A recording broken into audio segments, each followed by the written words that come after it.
Eu queria lembrar que a avaliação é muito importante e eu até, depois de ter preparado isto, cheguei à conclusão e tomei consciência da importância que é a avaliação.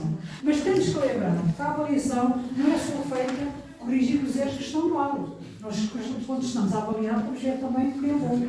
E, portanto, se há algum irmão se ouvir bem, é porque a gente temos uma palavrinha, não é? Até para incentivar, para entusiasmar. E, portanto, a avaliação é boa nos dois sentidos. A avaliação é essencial nos grupos, para nós compreendermos o caminho que estamos a seguir e para que possamos evoluir. A avaliação é muito, muito importante.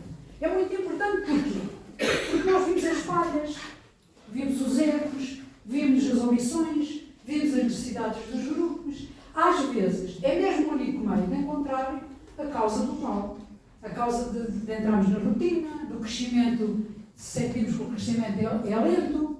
E assim, quando avaliamos, detectamos a raiz dos problemas para que o grupo, em que o grupo está desenvolvido, para que possamos resolvê-los, não é? E o que é que nós descobrimos com a avaliação? Descobrimos as correções que temos a fazer, o progresso que fizemos e que ainda temos que fazer, o crescimento que o grupo já teve, mas que pode ainda avançar com mais crescimento, e descobrimos, sobretudo, os meios eficazes para que o grupo cresça no domínio espiritual e fraterno. E descobrimos ainda, daí isso é tão importante, os valores das pessoas, as qualidades que temos e os carismas. Portanto, é mais uma oportunidade para nós, é núcleo, vermos, realmente analisar e ver os irmãos que têm e que podem servir o grupo num determinado, num ou noutro carisma. Depois também outra situação, e é muito importante porque nós nos aperfeiçoamos humanamente. Porquê? Porque percebemos que necessitamos de formação e preparação para continuar a alcançar as metas espirituais e fraternas de que nos propomos. Portanto, avaliar, de facto, depois de tudo isto, nós vimos que é mesmo fundamental. Para quê? Para que haja saúde espiritual no grupo e em cada irmão. Então, vamos ver agora, qual a frequência da avaliação? Devíamos avaliar semanalmente. Ou após a oração, ou antes, ou no dia que está combinado com o núcleo, depois não decidir qual é o que dá mais jeito. Portanto, avaliar semanalmente o grupo. Mas quem não puder, reunir semanalmente, olha, se fizer 15 dias, avaliam as duas reuniões anteriores e programam a outra. É que vem a seguir. Mas o importante mesmo é começarmos com a oração. Eu penso que todos nós também isso acontece, mas pronto, é o primeiro ponto. Depois da nossa oração, então, avaliamos, e já vou falar aqui nas diversas situações em que devemos avaliar. Depois planeamos a reunião seguinte e distribuímos as tarefas. Portanto, isto são os pontos na reunião. Vamos avaliar tudo e mais alguma coisa. Vamos avaliar o acolhimento. Ver o acolhimento, a pessoa que está no acolhimento. Será que a pessoa tem um sorriso? Será que recebe bem, acolhe bem? Será que eu estou a pensar em alguns problemas que possam existir ao mesmo tempo? Será que a pessoa chega uma pessoa muito conhecida, fica ali a falar, entretanto as outras vão se entrando e nem sequer dá a oportunidade de dar o bom dia ou boa noite? Quer dizer, portanto, ou então se chega uma pessoa com um problema muito grave e quer falar e quer estar ali a falar, quem está a acolher tem que ter o discernimento de ver e tem que acolher todos, não acolher um nem dois. Então o que é que pode dizer àquela pessoa? Aquela pessoa que vem com problemas. É cumprimento, sorrir para ela e diz, olha, agora faz para a oração e depois no fim nós falamos sobre essa situação. Se a pessoa também está a fazer acolhimento, chega a horas ou se chega atrasada, se a pessoa tem que fazer acolhimento às 8h30, chegou às 9h. Não dá, não acolheu ninguém, não é? Pronto, não pode ser, não é? Pronto. O canto, se o canto foi ungido, se levou o povo ao louvor ou não, se houve realmente um ambiente orante, se foi um canto inspirado, se o canto foi certo, na hora certa, se acompanharmos a linha da oração. Porque assim, o canto não é o que me apetece, o que eu gosto. É aquele que tem que acompanhar a oração desde o princípio ao fim. Portanto, o canto é de muita responsabilidade, ou quase ao contrário daquilo que possa parecer. Depois, o louvor. Avaliar também o louvor. Se são velhos chavões, que é sempre a mesma coisa. As pessoas começam a ser muito rotineiras. São sempre os mesmos que rezam, os outros ficam sempre calados. São orações muito longas, que a pessoa sente-se tão intimidada que diz, meu Deus, já me essa coisa, nem pensa, não sou capaz. Portanto, atenção com isso. Ou então, se uma pessoa até faltam durante 2 ou 3 semanas e depois chega ali e tem uma vontade de louvar, não dá hipótese a mais ninguém louvar. É uma falta de amor para os irmãos. Em relação às profecias também é muito importante nós vermos o seguinte. Vermos se são mesmo profecias, primeiro. Depois são confirmadas.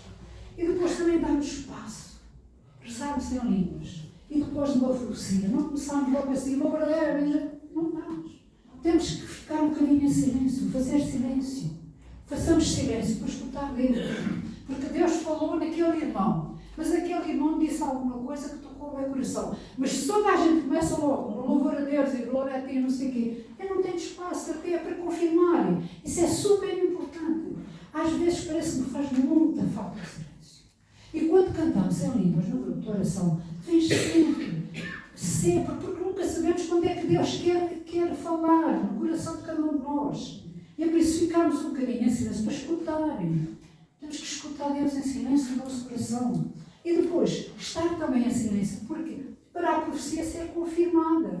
Porque se a gente começa a dizer palavras, eu diz uma coisa, eu diz outra coisa, até pode ser uma coisa que não é uma profecia, uma coisa muito linda do meu coração, que é até, até assim, e digo, mas não é uma coisa de Deus. Depois, o canto em línguas é sempre tão importante fazer um momento de silêncio. Escutarmos Deus. Nós nunca sabemos se um irmão. Porque é assim, as pessoas têm mais prática, até, e têm mais que de vez em quando Deus fala no seu coração, já têm mais outra prática em relação a escutar Deus. Mas para que haja mais pessoas que possam escutar Deus, as pessoas precisam de silêncio, precisam de espaço. Então nós precisamos mesmo dar espaço. Depois, também avaliamos a palavra. Aquela palavra às vezes acontece que a palavra não é rezada. A palavra é meditada, cada um diz, às vezes até cada um faz o ensinamento de cada um. E a verdade é que é muito lindo o que a irmã disse, e senhora foi muito bom, mas não foi para mim, foi para eu. Depois de lermos a palavra, ficamos mais um momento em silêncio para meditarmos aquela palavra. Cada um medita a palavra e depois fala com Deus. É falar com Deus, naquele lugar, não é? E depois até no fim da Santa Palavra, realmente a pessoa que está a governar poderá falar daquilo que o Senhor disse, porque a linha de oração foi uma, o louvor veio numa determinada oração, a palavra, porque está na mesma linha de oração, e depois ela dá uma palavrinha final para toda a oração, que é que o Senhor nos disse, e vamos com aquela ideia, além da nossa, para casa. Os ensinamentos devem ser curtos e, se possível, com exercício. Imagina, fazemos sobre o louvor, uma determinada parte sobre o louvor. Então vamos praticar aquilo que ensinamos. Falamos sobre a profecia, então vamos rezar em línguas, vamos esperar e ver e exercitar. Sobre os dons, falamos sobre isso e vamos exercitar. Eu acho que isso facilita muito, dá para os grupos também crescerem. Depois também avaliar os testemunhos. Os testemunhos às vezes é tudo menos testemunhos. O testemunho é muito simples. Nós temos que ver como estávamos em relação a Deus antes, o que é que Deus fez e como estamos hoje. É tão simples como isto. Mas se começarmos a apontar, cara, há testemunhas, eu quero partilhar alguma coisa. Depois chega ali, começa, levanta-se e fala e diz: olha, eu ia para o supermercado, encontrei um embora, depois eu queria lhe dar dinheiro, ele não queria, depois veio no cão e este tipo de coisas, isto não dá para testemunho, isto não é testemunho nenhum. Depois corrigir também os horários. Normalmente as pessoas, entramos uma hora e saímos à outra. Para não ficarmos muito tempo depois de terminar. Imagina que o grupo é das 9 às 10h30. Em princípio deve terminar às 10h30. E porquê é que eu digo isto? Enquanto que há irmãos não se importa ficar ali a conversar e tudo mais, e isso podem depois ficar a conversar, mas se o grupo termina muito tarde, há irmãs que começam a dizer: não vou porque aquilo acaba muito tarde, não sei mais. Portanto, nós terminamos à hora e depois quem quiser ficar a falar um bocadinho, está à vontade, pode falar um bocadinho, não é? Pronto. E em relação aos núcleos, o núcleo deve ser sempre o que chega primeiro e o que sai no fim. Consideramos também na avaliação, não é? Sempre, se todos tiveram já um encontro pessoal com Cristo, não é? Depois, se descobriram a riqueza dos sacramentos, se o amor fraterno entre os participantes é cultivado e é evidente, se os irmãos escutam a voz de Deus, desenvolvendo os dons e os carismas, e se conhecem os carismas. Ora, porquê é que nós não avaliamos muitas vezes? Por diversos motivos. Por preguiça. Pode ser um motivo que nós olhamos, não é? Porque dá trabalho, porque supõe tempo, porque temos que gastar tempo, porque temos outras coisas que até gostamos mais, agora temos que ir para a reunião. Não é? Isso é um dos motivos que nós podemos avaliar. Outro motivo também é por ineficácia. Porque já fizemos algumas reuniões que aqui não deu resultado nenhum, está tudo na mesma. Porque a orientação às vezes é mal orientada. Porque falámos de coisas secundárias e não falámos daquilo que era realmente importante. Porque houve alguém que monopolizou a palavra e falou e os outros não deram mais ideia nenhuma. Portanto, estes motivos também podem levar-nos a não avaliar. Ou por ignorância. Porque até nem sabemos que temos que avaliar o grupo. Não é? Só nos esquecemos para lá e nem sequer sabemos, nem sequer pensamos nisso. Ignoramos realmente o objetivo fundamental da avaliação. Eu queria só terminar dizendo que Deus no amor nos ajude a reavivar os nossos grupos em união e sempre agradecendo a Deus para podermos crescer em santidade, espiritualidade e fraternidade. Amém.